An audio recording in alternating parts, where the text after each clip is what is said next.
নমস্কাৰ ছাৰবেদসকল। ৰাজ্য চৰকাৰৰ সাধাৰণ প্ৰশাসন বিভাগে ৰাজ্যৰ চৰকাৰী কৰ্মচাৰীসকলৰ বাবে এটা কঠোৰ নিৰ্দেশনা প্ৰকাশ কৰিছে। যিখন নিৰ্দেশনা অমান্য কৰিলে চৰকাৰী কৰ্মচাৰীসকলে চাকৰি পৰ্যন্ত হেৰুৱাব পাৰে।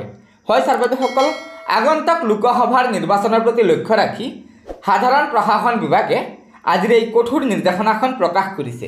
হয় ছাৰবেদসকল, আপোনালোক সকলোৱে জ্ঞাত যে আগন্তুক লোকসভাৰ নিৰ্বাচনৰ প্ৰতি লক্ষ্য ৰাখি আমাৰ নিৰ্বাচন আয়োগে কোড অফ কণ্ডাক্ট অৰ্থাৎ নিৰ্বাচনী আচৰণ বিধি কাৰ্যকৰী কৰিছে।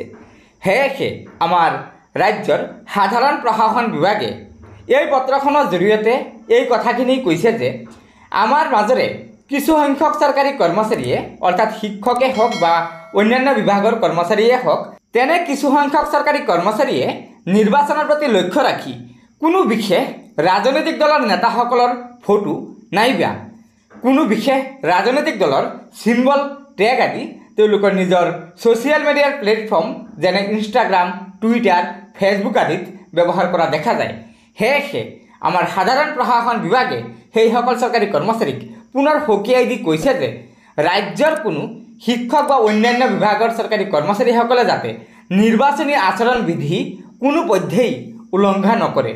যদি উলংঘা কৰে তেন্তে তেনে চৰকাৰী কৰ্মচাৰীসকলৰ ওপৰত কঠোৰৰ পৰা কঠোৰতম শাস্তি বিহা হ'ব, অৰ্থাৎ চাকৰিলৈকে কৰ্তন হ'ব পাৰে।